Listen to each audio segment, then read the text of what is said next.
대체할 수 없는 정통 경제방송 박근영의 데일리 힌트 시간입니다. 오늘은 5월 28일 수요일 방송입니다. 오늘은 뒷단에 약간 이슈가 있는 것 같습니다. 그래서 오늘 방송은 6시 10분까지 제가 맞는 걸로 알고 있습니다. 그래서 평소보다 조금 더 6시 10분까지 방송을 보시면 좋을 것 같고요.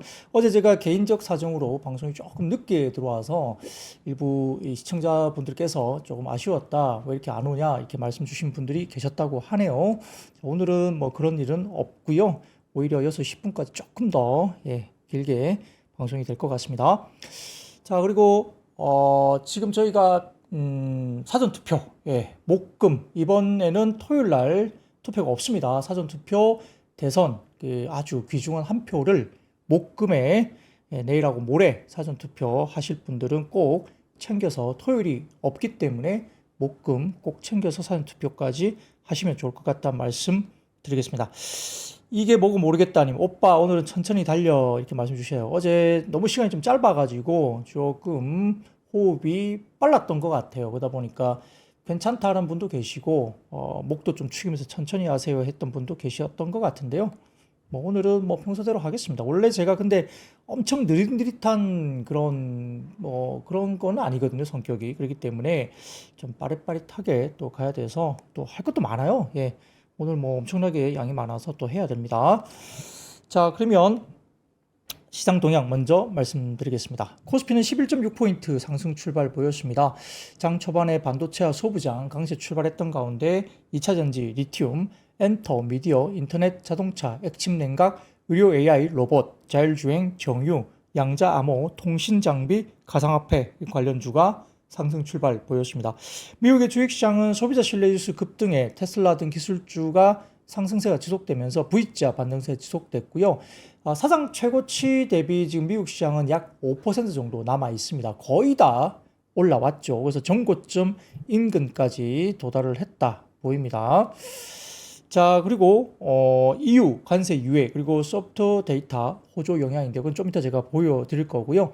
자, 첫 번째 자료 띄워드리면 세비 소비자 신뢰지수입니다. 이 컨퍼런스 보드 소비자 신뢰지수가 서프라이즈 98로 서프라이즈가 나왔습니다. 예상이 87.1이었고요. 그게 98까지 나왔고 전월이 85.7이었습니다. 그래서 뭐 4월 대비로도 12.3포인트 정도 급등을 했습니다.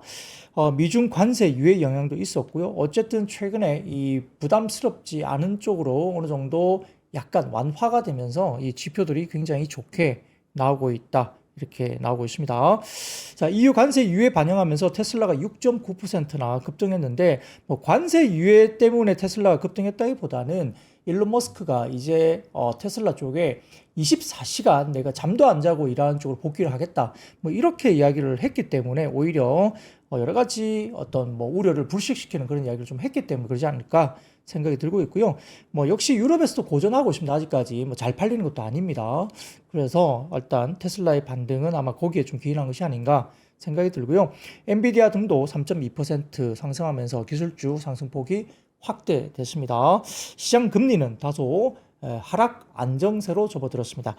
코스피는 외국인 수급 대형주로 유입되면서 반등기간 상승폭 제한됐던 반도체와 2차전지가 크게 상승을 했고요. 지수 상승 견인이 뭐 삼성전자, 하이닉스, 그리고 2차전지 관련주 급등 이렇게 나타났습니다. 그러다 보니까 어제 방송 중에 키움증권 자료 좀 언급드리면서 기존의 주도주, 방산, 조선, 그 다음에 뭐 전력기기 등의 뭐 기계, 상사자본재 이런 쪽과 관련된 부분들이 단기적인 수급 이동이 이 여러 가지 관세 피해 수출주로, 그러니까 2차전지, 반도체, 그 다음에 일부 뭐 헬스케어 쪽도, 뭐 건강 헬스케어 쪽도, 이런 쪽도 약간 단기적으로 수급이 이동될 수 있다라고 제가 어제 방송에 말씀드렸는데 오늘 딱 그 현상이 나타났죠. 조선, 방산 조정을 받았고요.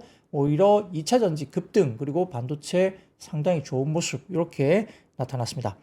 자, 외국인 오전 기준 현선물 동반 순매수가 나타났고요. 현물은 오전 기준 2천억 원, 선물은 9,700개 이상 순매수 했고요. 기관도 현물 4천억 이상 오전 기준 순매수가 들어왔습니다. 자, 금일 외국인 수급이 전기전자 그리고 대형주로 유입이 됐고 특히 삼성전자 좀 집중이 됐죠. 삼성전자 8거래 연속 순매도 후에 금일 외국인 순매수로 전환했습니다. 업종별로는 반도체, 2차전지, 자동차, 정유화학 등 대형주가 상승세를 보였고요. 금융, 산업재, 음식료는 하락세였습니다. 개별 종목으로 본다면 한진칼이 호반과 경영권 분쟁 가능성에 장중 20% 이상 급등하는 모습을 보이기도 했고요. 4천억 규모 한진칼 지분 8월 풀릴 것이라는 소식도 전해지기도 했습니다. 2차전지가 전일 테슬라의 상승분 그리고 일론 머스크가 본업 매진 선언이 이유가 됐지 않을까 저는 그렇게 생각하고 있고요. 국내 2차전지 밸류 체인도 저가 매수세가 유입됐습니다. 단기적인 수급 이동이 분명히 있었던 것 같고요. 자, 삼성 SI는 그리고 LG 에너솔 같은 경우도 모두 미국 공장에 LFP 생산 설비 설치한다는 이야기가 나오면서 최근 삼성 SI는 유상증자 흥행 성공적이었습니다. 최근 상승했던 주도주, 산업재 등 차익 실현 속에 순환매가 나타났고 증권, 금융, 건설도 최근 RSI 기술적인 분석에서 과매수 구간에 진입을 했다는 점도 나오고 있습니다. 코스닥은 미국 주식시장 훈풍과 한한령 해제 기대감에 3거래일 연속 상승세가 지속됐습니다. 하이브 SM 지분 전량을 텐센트 뮤직에 블록될 예정으로 보이고요. 한한령 해제 기대감 속에 일부 엔터 미디어, 화장품 동반 강세였습니다. 특히 실리콘2 같은 경우는 장중 급등세가 나타나면서 굉장히 주도주로서 좋은 모습을 나타냈고요. 자, 그리고 낙폭 과대했던 2차전지 밸류체인 테슬라 속등에 힘입어서 전일 강세였던 제약바이오는 차익 실현이 일부 출회되기도 했습니다. 근데 오전에 사실은 여러 가지 모르겠어요. 그 엔터미디어 같은 경우는 더 좀 분위기가 좋았습니다. SM이나 이런 분위기가 좋았는데 종가 무릎은 약간 빠지는 쪽으로 마무리가 됐고 JYP 정도만 일단 플러스권으로 마무리됐나요? 큰 회사들은 그렇고 나머지 엔터미디어들은 소폭 상승하는 모습을 나타내기도 했습니다.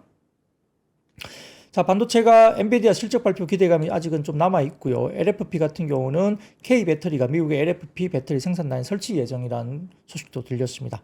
원달러 환율은 1370원대에서 움직이고 있고 5월 순매수 전환한 외국인 자금 지속 유입될지 좀 지켜봐야 된다. 그리고 대형주로 이동할지 관찰이 지속적으로 필요하다. 좀 연속성이 있어야 되거든요. 오늘 하루는 그랬다 하더라도 연속성이 좀 진행돼야 추가적으로 신뢰도가 높아질 수 있습니다. 자, 국내 증시가 5장 외국인 현선물 포함 9천억대 이상 순매수가 들어왔고 미국발 훈풍에 아시아 증시 전반적으로 상승세를 보였지만 특히 한국 증시가 다른 여타 증시 대비 아웃퍼폼을 하는 모습입니다. 한국 증시가 굉장히 좋아요. 올해는. 그러니까 미국 장도 좋지만 한국 증시가 상당히 아웃퍼폼을 하고 있는 모습이 역시 나타나고 있습니다. 장중 최고 코스피 2%대까지 상승한 뒤에 약간 상승폭을 종가 무렵에 좀 줄이기는 했습니다. 특히 이제 외국인들이 현선물 합쳐서 1조 원 가까이 순매수가 유입되는 모습도 보였고 대형주, 전기전자, 삼성전자 업종 중심으로 매수세가 강해지는 모습이 나타났습니다.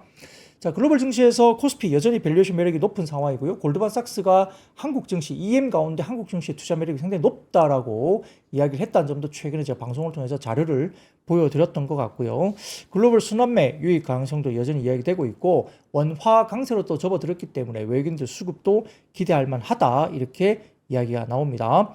최근 대선 과정에서 정치권을 중심으로 자본시장 선진화 움직임이 뚜렷함과 동시에 전일 코리아 밸류업 지수 리밸런싱이 나오면서 가치주로 관심이 점차 이동되고 있습니다. 그래서 지주사들이 움직이고요.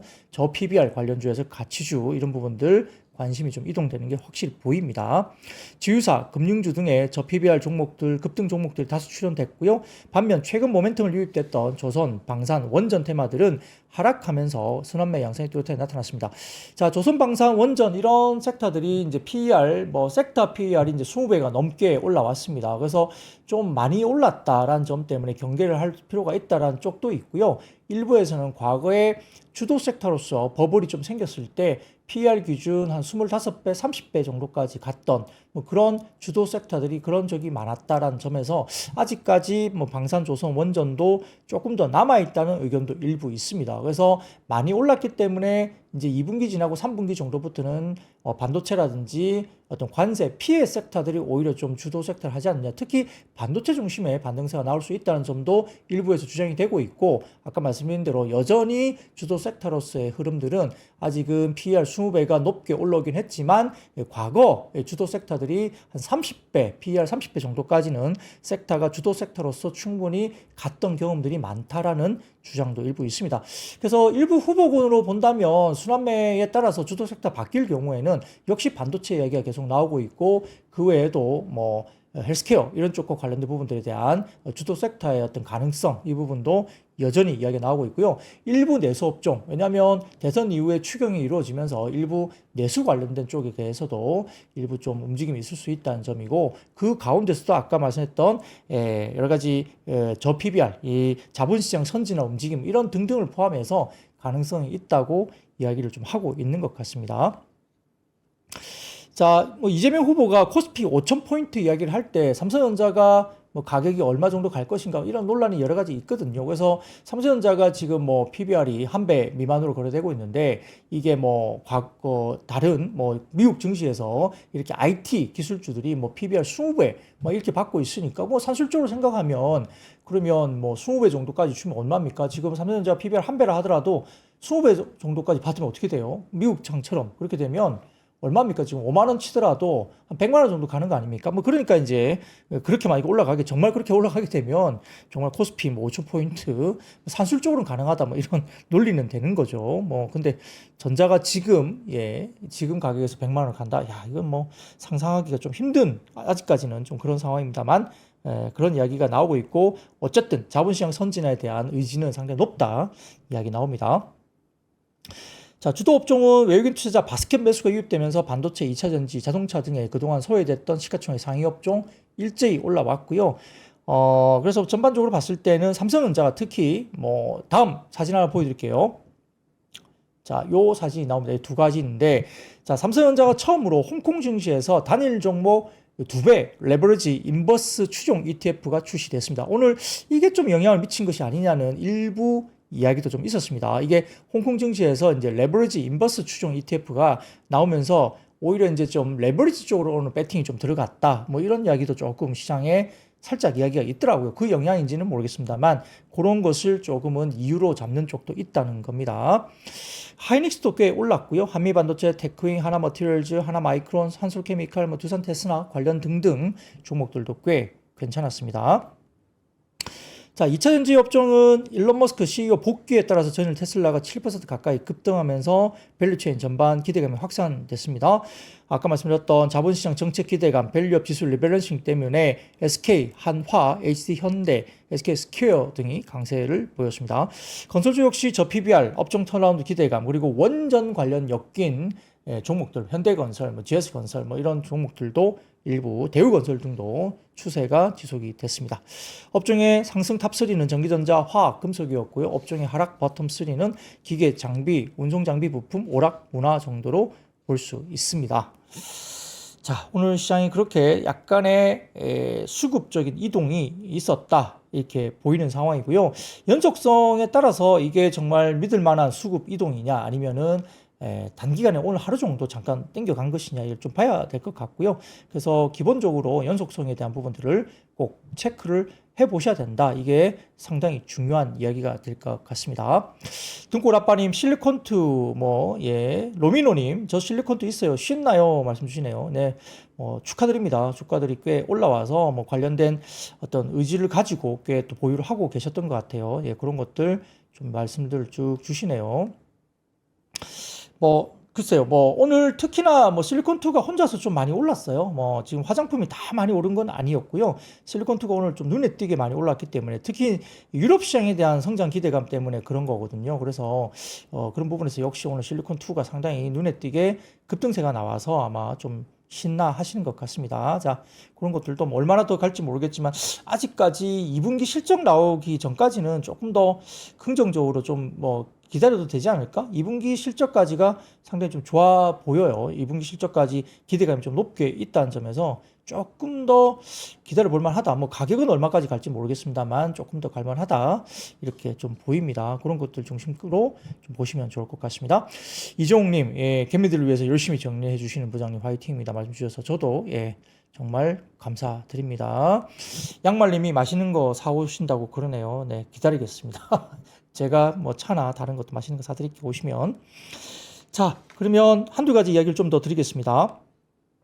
오늘 이 장중에 받은 글 이렇게 찌라시 비슷하게 시향이 돌면서 일부 보험사들이 약간 포트폴리오 리밸런싱이 좀 있었다라는 이야기가 뭐 미확인 확산 루머가 좀 장중에 있었어요. 그러다 보니까 키 맞추기에 따라서 기존에 많이 올랐던 섹터를 좀 줄이고 기존에 못 올랐던 반도체, 자동차 이쪽을 뭐 산다는 미확인 뭐 약간 그런 이야기들이 시장에서 좀 돌았거든요. 근데 뭐 확인할 방법은 없어요. 뭐 그래서 그렇게 이야기를 되고 있는데 오늘 하나증권에서 금일 아웃소싱 BM, 그러니까 벤치마킹 복제 요구설이 관련해서 주도주 하락 반전 코멘트를 했습니다. 그러니까 아까 말씀드린 대로 일부 기관들이 아웃소싱을 주면서 벤치마킹, 그러니까 많이 빠진 섹터들을 이제 끌어올리는 그런 쪽으로 뭐 조금 뭔가 콜이 나왔다, 뭐 이런 식의 설이 관련된 아까 말씀드렸던 그런 것에 대해서 주도주, 조선, 방산 뭐 이런 것들 좀 빠진 것에 대해서 뭐 전력기기 이런 쪽에다 빠진 것에 대해서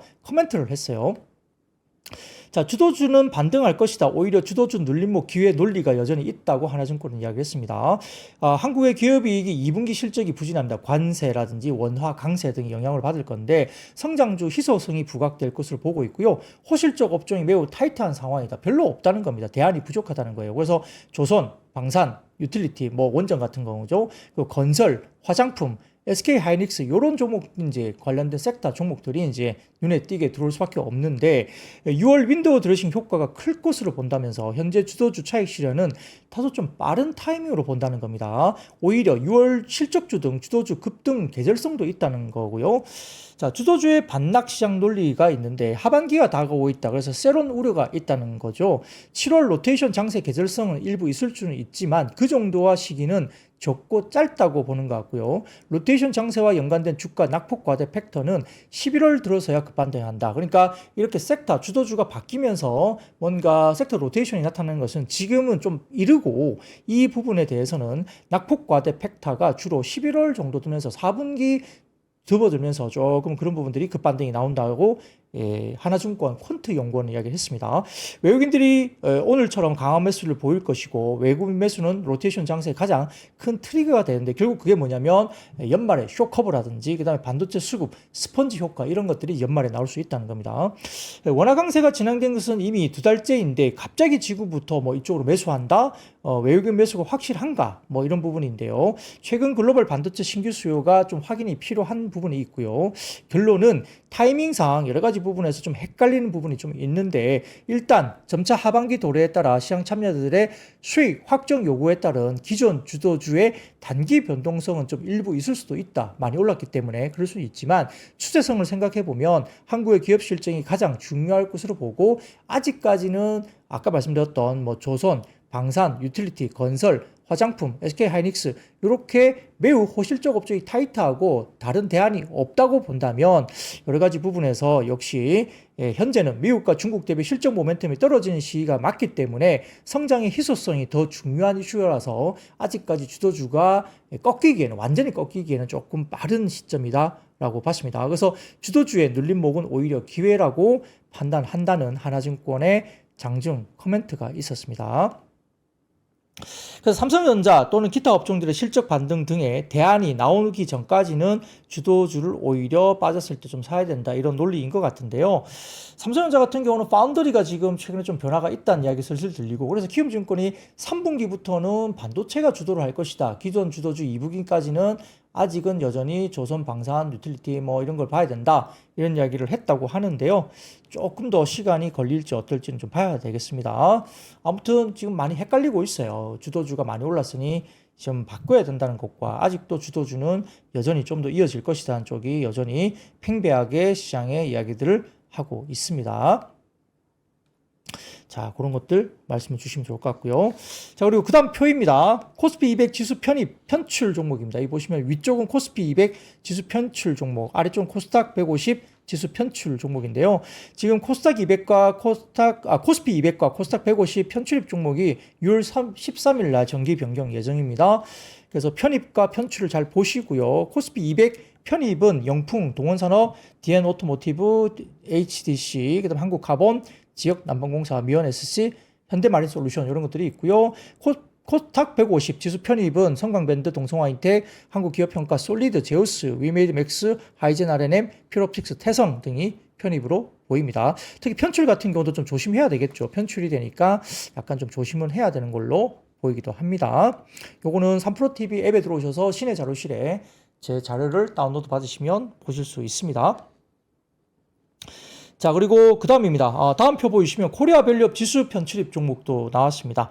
자, 한국거래소는 코리아 밸류업 지수의 구성 종목을 6월 13일 금요일에 정기 변경할 예정이고요. 밸류업 27 종목이 편입이 들어왔고, 그 다음에 32 종목이 제외됐습니다. 새롭게 편입이 들어온 종목은 크래프톤, 아모레퍼시픽, 현대로템, HD현대, LS일렉트릭, 한화시스템, 삼성증권, 효성중공업, 금호석유화학, 강원랜드, 제비금융지주, 한전기술, 한미사이언스, SK가스, 코스맥스, 풍산, 한샘, 롯데렌탈, W게임즈, PSK홀딩스, 미원상사, 재룡전기, 하나투어, 솔루스 첨단소재, 빙그레, 명신산업, 원텍 등입니다. 자, 편입 종목을 쭉 보시면은 좀 좋은 종목이 많죠. 최근에 움직임도 좀 괜찮았던 종목이 꽤 있습니다. 편출을 보면은 뭐 셀트리온, 뭐 고려아연, NC소프트 뭐 이런 종목도 쭉쭉쭉 나오죠. 뭐 그래서 잘 보셔야 돼요. 편출 종목과 편입 종목을 잘 보시고 이렇게 체크를 해보시면 좋을 것 같습니다. 자, 그 다음 표입니다. 그 다음 표를 보여주시면 한화투자증권에서 자료인데요. 미중의 시티 경기 서프라이즈 지수 추이입니다. 이 보시면은 빨간색이 중국이고요. 검은색이 미국입니다. 중국은 역시 상당히 많이 튀어오르다가 약간 횡보하는 빨간색 지수가 보이고요. 검은색 미국 쪽에 보시면 경기 서프라이즈 지수가 미국은 반등세가 나타나고 있죠. 그래서 중국이 많이 오르다가 조금 횡보 쉬어가고 있고 미국이 오히려 지금 경기 서프라이즈 지수가 급반등이 나오면서 미국 시장이 다시 한번 올라오는 그런 흐름을 나타내고 있다. 이렇게 보시면 좋을 것 같고요. 자, 그리고 그 다음입니다. 하나증권에서 올리신 자료인데요. 그 다음 보시면 자, 미국의 소프트 데이터와 하드 데이터의 간극이 축소되고 있습니다. 자, 빨간색으로 보시는 게 어디입니까? 하드 데이터죠. 그리고 약간 녹색으로 보이는 게 소프트 데이터인데요. 소프트 데이터가 심리 지표잖아요. 여러 가지 심리 지표들이 확 꺾였어요. 관세 때문에 확 꺾였다가 중국에 관련된 뭐 여러 가지 관세가 90일 유예되고 유럽과도 뭐 7월 9일까지 관세 관련된 협상이 좀 유예되면서 소프트 데이터가 급반등이 나오고 있습니다. 그리고 하드 데이터는 여전히 견조하게 빨간색 보시면 여전히 하드 데이터는 경기 지표는 상당히 좋게 나오고 있죠. 그래서 소프트 데이터가 뭐 급나가니까 하드 데이터가 후행적으로 소프트 데이터를 따라서 빠질 것이다라고 봤는데 지금 소프트 데이터가 역시나 센티먼트가 역시 다시 급반등이 나오면서 하드 데이터는 굉장히 계속적으로 강세가 나타나고 있기 때문에 간극이 축소되면서 이렇게 시장에서 좀 강하게 위험자산 선호가 다시 나타나고 있는 모습들이 데이터가 나오고 있습니다. 자, 그런 것들도 같이 잘 보시면 좋을 것 같고요. 자, 그리고 그 다음 표입니다. 이 마지막 매크로 주표인데요. 골드만삭스 자료인데 관세로 인한 인플레이션 상승이 일회성으로 그칠 것으로 골드만삭스는 보고 있습니다.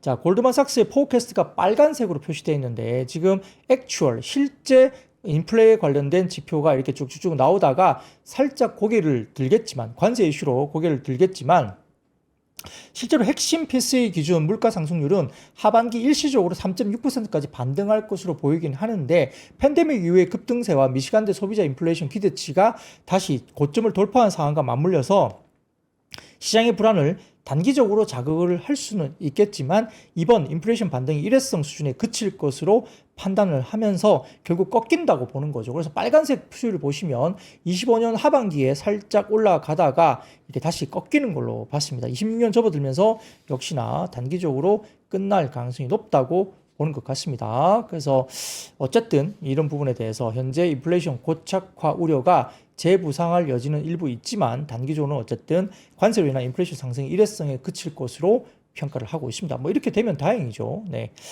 그리고 뭐 역시 내년에 또 선거가 있기 때문에 트럼프가 하반기, 연말, 내년 초 넘어가면 고집을 부리기가 좀 어렵습니다. 이것 가지고. 그래서 일단은 좀 시간이 지나면 트럼프가 어느 정도 좀 누구뜨려지지 않을까 이런 우려에 대해서 관세 전쟁에 대해서 좀 이렇게 약화될 것이다 보는 것 같아요. 자, 그런 것들 중심으로 또 보시면 좋을 것 같습니다. 자, 매크로 지표는 뭐 이 정도로 말씀드리면 전반적으로 여러분들 충분히 이해를 하실 것 같고요. 이 매크로 지표를 보는 이유는 뭐 미국 뭐 시장뿐만 아니라 국내 지표에도 이게 굉장히 영향을 주기 때문에 매크로에 대한 머릿속의 어떤 부분들이 좀 어느 정도 갖고 계셔야 시장에 대한 대응을 큰 그림에서 충분히 말씀을 하실 수 있다라고 저는 생각이 듭니다. 그런 것들 같이 한번 충분히 고민을 또 해보셔야 되고요. 또 매크로 지표는 계속 바뀝니다. 좋았다, 나빴다, 좋았다, 나빴다 하기 때문에 자, 그런 것들 중심으로 잘 보시면 올 것 같습니다.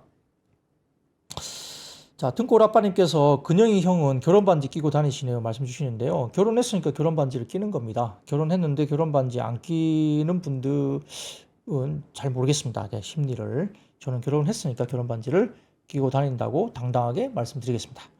자, 그러면 섹터로 말씀 넘어가죠. 자, 첫 번째 오늘 역시 반도체입니다. 필라델피아 반도체지수가 3.38% 급등을 했습니다. 그래서 어제 뭐 애플, 마이크로소프트 등등 예, 종목들 상당히 좋았고요.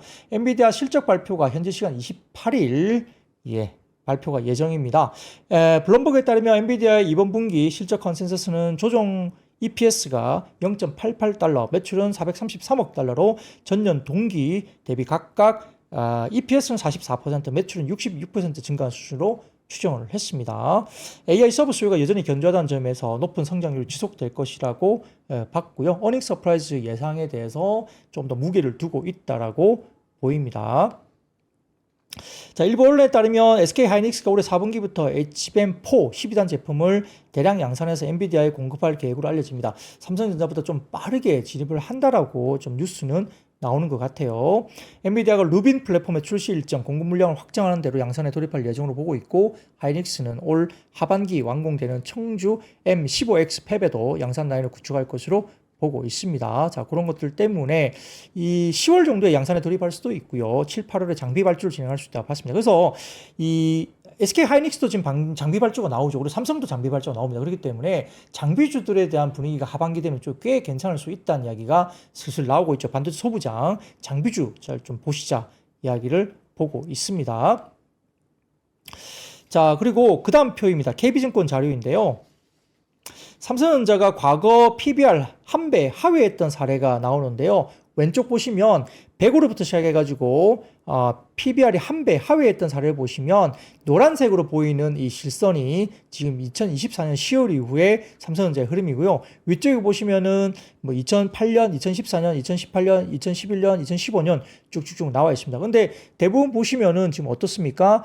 2011년 그다음에 2000 뭐 이렇게 8년 뭐 이때 쭉 보시면 쭉 주가들이 꽤 올라갔던 적이 꽤 있죠. 그래서 보시는데 지금 현재 오른쪽으로 이 박스를 보시면은 PBR 한 배 하회했던 사례 중에 최악의 사례 2015년과 현재가 거의 비슷하게 움직인다는 거예요. 중국의 경기 부진이 있었기 때문에 오른쪽 그 박스를 보시면 노란색과 회색이 거의 비슷하게 움직이거든요. 근데 결국 이 시기를 지나면서 2016년에서 17년 사이에 메모리 사이클이 올라가면서 이렇게 결국은 PBR 한 배 하회했던 것이 쭉쭉쭉 이렇게 올라갔다는 것을 보여줍니다. 삼성전자. 그래서 아마 최악의 사례였던 2015년 사례를 따라갈 것인가 이렇게 보고 있는 것 같아요. 그래서 KB증권에서는 일단 삼성전자의 과거 PBR 한 배 하회했던 부분을 이야기를 하면서 15년과 비슷한 주가 흐름에 대해서 과연 그렇게 비슷하게 가고 있을까 갈까 이렇게 보는데 현재까지는 거의 비슷하게 움직이고 있다라는 이야기를 하고 있습니다. 자, 그런 것들 말씀해 주시고요. 자, 그 다음입니다. 라피키 리서치 쪽에서 보여주신 자료인데 그 다음 자료 보여주시면 계속 레거시 디램 가격 관련해서 이렇게 보시면 예, 이게 각각의 흐름인데요. 빨간색, 뭐 검은색, 노란색, 회색 쭉쭉 나와 있는데 DDR4와 DDR5 관련해서 8GB, 16GB 흐름인데요. 자, 흐름만 놓고 보시면 어떻습니까? 지금 레거시 디램 가격이 강하게 반등세가 나오고 있죠. 안 꺾입니다. 레거시 디램 계속적으로 가격이 올라가는 모습. DDR4 8GB부터 DDR5 16GB까지 네 가지 제품들이 레거시 디램 가격이 강한 반등세가 나오고 있다 보입니다. 자, DDR4가 왜 올라가냐라고 호시우행님께서 말씀 주시는데요. DDR4 공급이 안 되고 있죠. 삼성전자 DDR4 이제 안 하겠다 이야기했고요. 공급이 제한되고 하다 보니까 지금 DDR4 수요도 그렇고 중국 업체, 그러니까 DDR4를 만들던 중국 업체들도 공급 조절 나갔어요. 그러니까 공급이 안 되다 보니까 수요가 엄청나게 임팩트 있게 강하지는 않지만 공급이 절단되면서 지금 DDR4 가격이 올라가는 모습까지 보인다는 점. 그리고 DDR5는 당연히 올라가고 있겠죠. 그런 것도 말씀드리고요. 자, 그 다음 표입니다. 트레드포스 자료인데요. 보시면은 DRAM 에버리지 스팟 프라이스입니다. 이게 보이시는데요. 이게 보시면 5월 14일부터 20일까지가 파란색 막대 그래프고 5월 20일부터 27일까지가 노란색 막대 그래프입니다. 자, 가격마다 다 DRAM 에버리지 스팟 프라이스가 다 올라갔습니다. 지금 DRAM 가격 올라가고요. 그 다음 표 보여드릴게요. 낸드 쪽입니다. 낸드 에버리지 스팟 프라이스인데 낸드도 약간 올라가는 분위기이긴 한데 일부 한 가지 제품이 조금 플랫으로 갔고요. 세 가지 제품은 모두 5월 19일보다 5월 26일이 더 가격이 올라갔습니다. 그래서 트랜스포스가 발표한 최신 메모리 스팟 가격 동향 보수에 따르면 DRAM 부분에서는 DDR5 가격 상승세가 조금 둔화되긴 했지만 상승세가 나타나고 있고요. 25년 3분기에는 전반적인 DRAM 가격 인상폭이 조금 완화되지만 어쨌든 상승이 나타나고 있는 걸로 봅니다. 낸드 프레시 같은 경우는 6월 말부터 이어진 가격 상승으로 스팟 가격이 상대적으로 높은 수준에 도달하는 상황이다 볼 수 있는 상황입니다. 자, 그렇게 지금 이야기가 되고 있어서 DRAM과 낸드가 가격이 좀 올라가는 모습인데, 근데 이제 상승폭이 굉장히 가팔랐다가 조금 뭐랄까 플랫하게 살짝 쉬어가는 모습이 보이기도 있다라고 이야기는 좀 하고 있는 것 같습니다.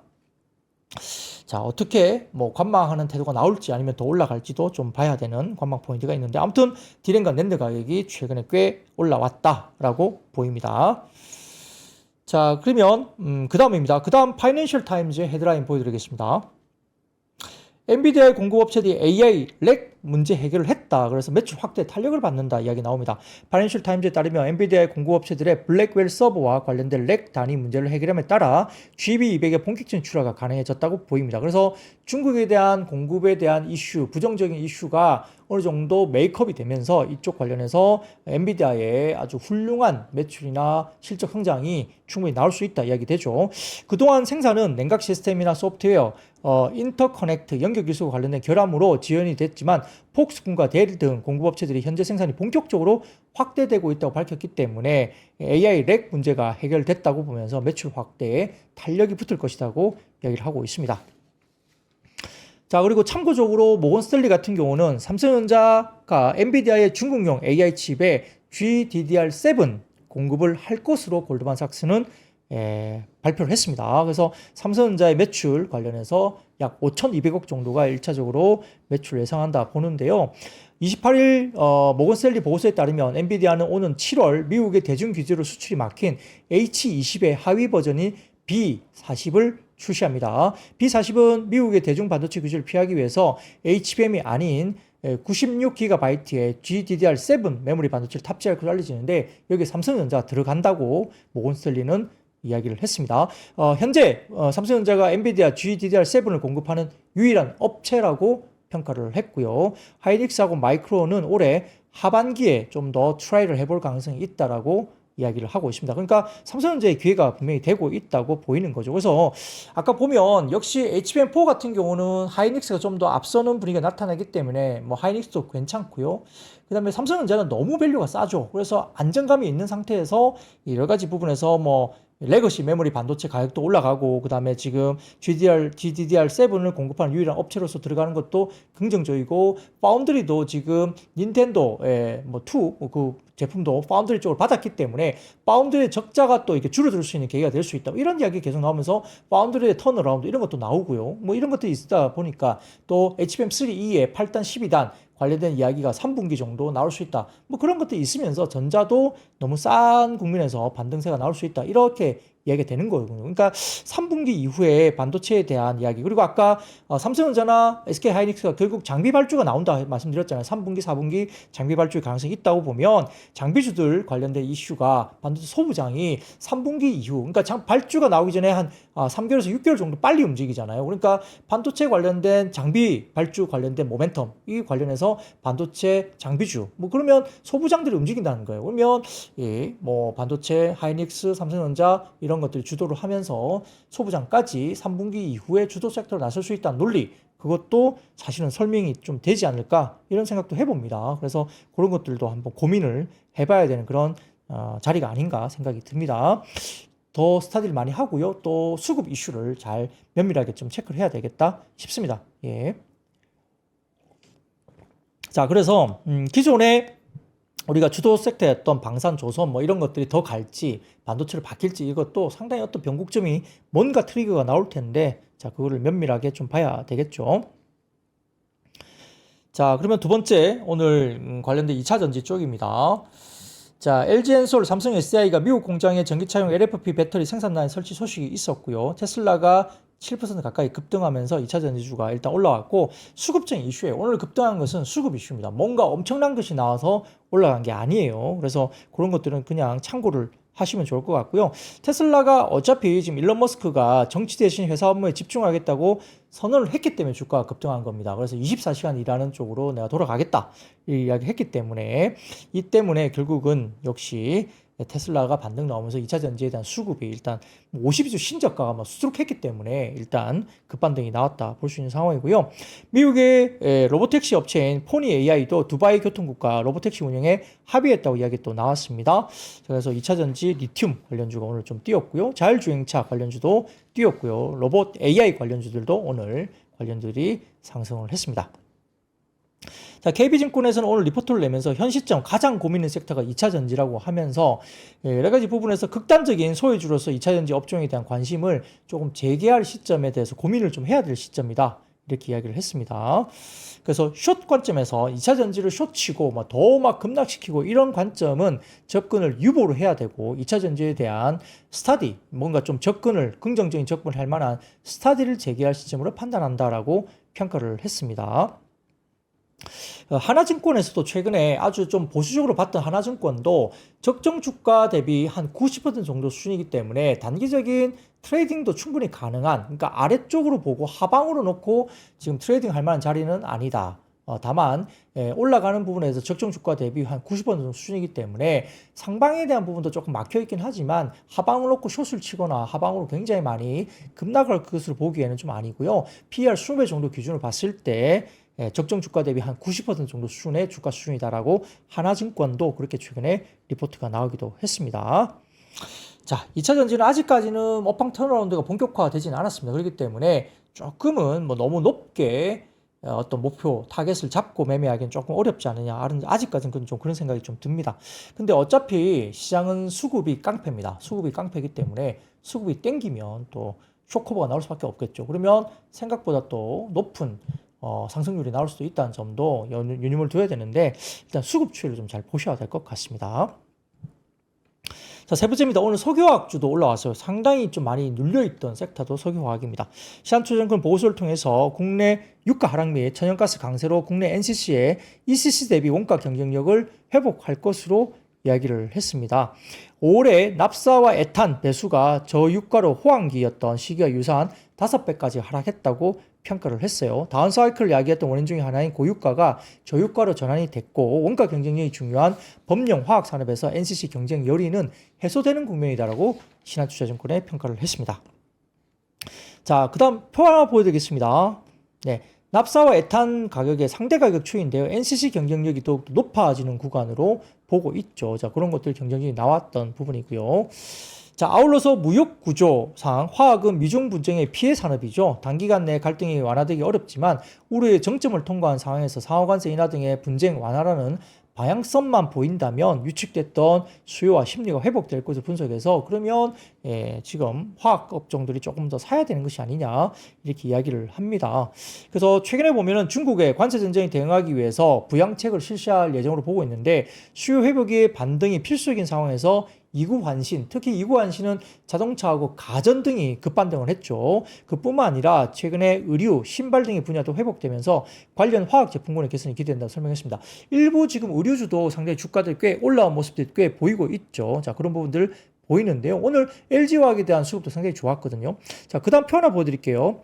중국의 가전제품과 자동차, 의류, 소매 판매 증감률인데요. 여기 보시면은 파란색이 확 튀었죠. 오른쪽 끝에 보시면 이게 가전입니다. 가전. 그래서 가전 부분이 상당히 좋아지고 있고요. 중국 의류 판매나 자동차 판매도 증감률이 고개를 들고 있는 모습이 보입니다.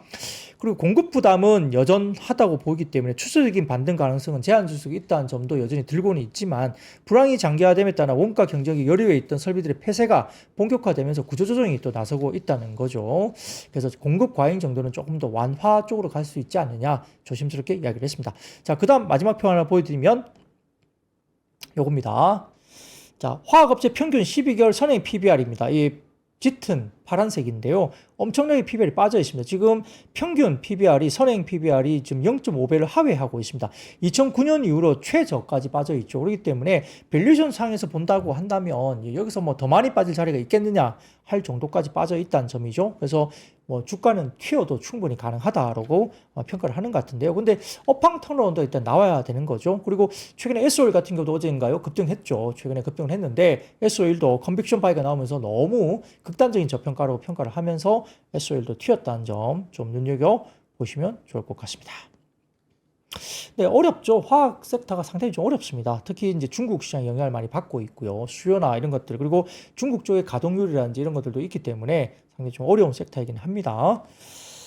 자, 그러면 그 다음입니다. 네 번째, 지유사 등이 오늘 올랐는데요. 상법 개정 재추진 기대감이 있습니다. 지금 국내 주요 대선 후보들이 국내 증시 부양을 위해서 지배구조 개선 그리고 배당 확대 등의 주주 친화적인 공약을 쏟아내면서 한화, 삼성물산, 특히 삼성물산도 원전도 엮였죠. 뭐 여러 가지 삼성바이오로직스 관련된 이 분할 이슈가 또 물리면서 삼성물산 상당히 주가들이 괜찮게 움직였습니다. 자, SK증권은 26일 보고서를 통해서 자본시장법 시행령이 지난해 12월 31일 시행되면서 자사주 보유 비율이 높은 지주회사의 재평가 가능성이 높아졌다고 평가를 하면서 올해 상반기 밸류에이션 매력이 부각되면서 양호한 주가를 기록했던 지주회사의 주가 상승세는 하반기에도 지속될 것으로 평가를 했습니다. 자, 그래서 아까 말씀드렸던 이사 충실 의무 확장 그리고 소액주주의 주주권 확대, 중복 상장에 따른 더블 카운팅 이슈들이 해결되면 지주회사의 주가 상승을 기대할 수 있다고 이야기를 SK증권에서 보고서를 썼습니다. 그래서 최근에 보면 한화 같은 것도 좋았고요. 오늘 HD 현대 이런 종목도 꽤 좋았고 삼성물산 더할 나위 없이 최근에 좋은 모습을 보이고 있죠. 자, 그래서 지유사, 뭐 금융주, 특히 은행주 이런 것들도 역시 다시 한번 상법 개정 이슈가 불거지면 지켜볼 만한 이슈가 될 것 같습니다. 자, 뭐 그러면 주도 섹터가 바뀔 수 있는 논리가 되는 거죠. 그런 것도 잘 보시면 좋을 것 같습니다. 자, 다섯 번째입니다. 올해 하반기 실적 개선 전망의 게임주가 올라왔습니다. 그 신한투자증권은 보고서를 통해서 2022년부터 24년까지 비효율적인 인력 구조, 뭐 인건비가 너무 많이 들었기 때문에 힘들었고요. 마케팅비 규모 등의 구조조정을 통해서 체질 개선을 바꾼 국내 게임사들의 하반기 이후 계단식 영업이익 성장이 예상된다고 밝혔습니다. 신한투자증권이 커버하고 있는 11개 게임사에 대해서 작년 분기 평균 매출액은 2조 4,800억으로 올해 2조 8,300원 대비해서 14% 정도 늘 거고요. 영업이익은 기존에 3,330억에서 올해는 5,906억 원으로 77% 급증할 것으로 추정을 했습니다. 불안정한 거시환경 속에 방어주 역할을 해낼 수 있다라고 이야기를 하는 것 같고요. 자, 그래서 그 다음 표 보여드리면 신한투자증권이 커버하고 있는 11개 게임사들의 합산 영업이익 시가총액인데요.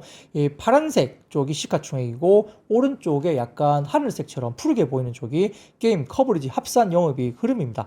24년도부터 접어들면서 점점점 떨어지다가 25년 1분기부터 합산 영업이익이 올라가는 모습이 보이고요. 하늘색으로 보이는 오른쪽 추정치가 계속적으로 올라가는 모습이 보이죠. 올해 하반기부터 역시 영업이익 추정치가 계속적으로 상향 조정되고 있는 모습이 나오고 있습니다. 자, 아울러서 미국의 법원 판결로 구글, 애플 결제 독점이 해제되면서 외부 결제를 막거나 수수료를 매길 수 없어서 자체 결제 시스템을 도입한 기업들은 플랫폼 수수료가 기존의 30%에서 7.5% 안팎으로 절감 효과를 얻게 되기 때문에 이것도 게임사들이 상당히 긍정적인 요인으로 봤습니다. 이 때문에 모바일 MMO처럼 수위 노출이 필수적인 장르를 제외하고 PC 런처나 웹 결제를 즉시 지원할 수 있는 기업들이 가장 큰 수혜를 볼 것으로 전망을 했습니다. 또한 하반기 국내 개발사들이 기대되는 이유는 각자의 주력 장르에서 대형작을 출시할 예정으로 봤는데요. 자, 다음 표 보여드릴게요. 25년 하반기 기대 신작입니다. 보시면 그 가운데 넷마블의 먼길, 스타다이브, 그 다음에 NC소프트의 아이온2, 그 다음에 펄어비스의 붉은 사막, 네위즈의 등의 자체 IP들의 글로벌 성과가 나타날 수 있는 기대감이 있다는 거고요. 주가는 강하게 기대감을 반영할 것으로 분석을 했습니다. 하반기 기대 신작인데요. 자, 근데 뭐 게임주는 진짜 어렵습니다. 이게 왜냐하면 게임주 기대 신작, 대작들이 나온다 하는데 오픈해봐야 알거든요. 오픈하기 전에는 잘 모릅니다. 어떤 것들은 기대가 없다가 대박이 날 수도 있고요. 어떤 것들은 너무 많은 돈을 들여서 완전한 기대 신작으로 보지만 오픈했을 때 망작이 될 수도 있죠. 그래서 게임주는 정말 열어봐야 되고요. 뭐 영화 같은 경우도 열어봐야 알거든요. 영화 게임은 열어보기 전까지는 이해할 수가 없습니다. 그래서 게임주도 나온 다음에 뭐 대응을 해도 괜찮다. 그리고 대부분 게임주들은 기대감에 먼저 오르고 오픈하면 빠지고 이런 식이 되게 많기 때문에 뭐 그런 플레이를 아직도 좀 할 가능성이 높습니다. 아무튼 뭐 하반기 기대 신작이 나오는데 해보고 여러분들이 판단을 하셔도 충분하다 보이고요. 가능하면 저도 대부분 좀 해보려고 노력을 하겠습니다. 자, 6번째입니다. 하이브가 SM 지분을 텐센트에 매각하면서 한한령 해제 기대감이 부각되면서 일부 엔터주와 음원음반, 미디어 그리고 일부 화장품주도 상승세를 보였습니다. 자, 하이브가 전일 장 마감 이후에 투자자산 관리 효율화 목적으로 SM 지분을 처분하기로 결정을 했죠. 자, 그래서 하이브는 2023년 SM 인수전에 참여한 이후 2년 만에 SM과 지분 관계를 정리하게 됐고 잘 엑시트를 하게 됐습니다. 그래서 텐센트는 사실상 SM한테 2대 주주로 올라서게 될 것으로 보입니다. 텐센트는 YG 엔터테인먼트 지분을 4.3% 그리고 카카오 지분을 5.95% 보유하고 있습니다. 이번 투자는 한국 음악 산업에 대한 텐센트의 첫 대규모 투자로 지금 평가가 받고 있는 것이기 때문에 상당히 의미가 있다고 보이고요. 하나증권에서는 SM에 대해서 텐센트 뮤직이 2대 주주로 올라서면서 중국 시장에서의 시너지 효과가 기대된다고 하면서 SM 목표 주가를 기존 15만원에서 17만원으로 상향 조정했습니다. 자, 그런 것들 때문에 DOU, 그 다음에 FNC 엔터, JYP 엔터, RBW, 노머스, CJ ENM 등의 엔터 음원음반 관련주가 주가가 움직이기도 했고요. 그 다음에 화장품 가운데에서는 역시 실리콘2가 장중 급등을 나타내기도 했습니다. 실리콘2는 어쨌든 말씀드린 대로 한 2분기 실적 정도까지는 조금 더 긍정적으로 가지 않을까 생각은 개인적으로 갖고 있습니다. 참고로 해주시면 좋을 것 같고요. 자, 7번째입니다. 하반기 철강 업황 개선 전망 등의 철강주가 상승을 보였습니다. 유한타증권은 보고서를 통해서 상반기는 정치적 불확실, 글로벌 무역, 통상무역 악화 등의 직간접적으로 악재가 철근 수에 영향을 주고 있지만 하반기에는 대선 이후 계엄 탓 그리고 탄핵 국면에서 지연됐을 것으로 추정되는 SOC 투자자에게 대선이 끝나면 충분히 SOC 투자를 할 수 있죠. 감사 노력에 따른 수급 안정화 그리고 주택시장 분위기 전환 등이 나타날 것으로 전망을 했습니다. 그래서 올해 4분기 정도부터 비용 부담 완화, 스프레드 개선 등으로 분기 중에 가장 좋은 수익성이 기대되면서 하반기 유한타증권에서는 철강에 대한 긍정적인 전망을 내놨습니다. 그리고 언론에 따르면 세계 최대 철강 생산국인 중국이 한국에 수출하는 일부 제품 가격을 인상하기로 하면서 올해 들어서 철강 생산을 줄이는 감산 조치까지 중국이 내리고 있고요. 4월 조강 생산량이 7.4% 감소하면서 가격 상승에 대한 지지를 하고 있습니다. 자, 이렇게 국내 철강 업체는 중국의 감산에 따른 체감 효과가 서서히 나타나면서 긍정적인 분위기로 갈 수 있다라고 시장은 보고 있다. 이렇게 유한타증권 리포트가 나오면서 철강 업종도 움직였습니다.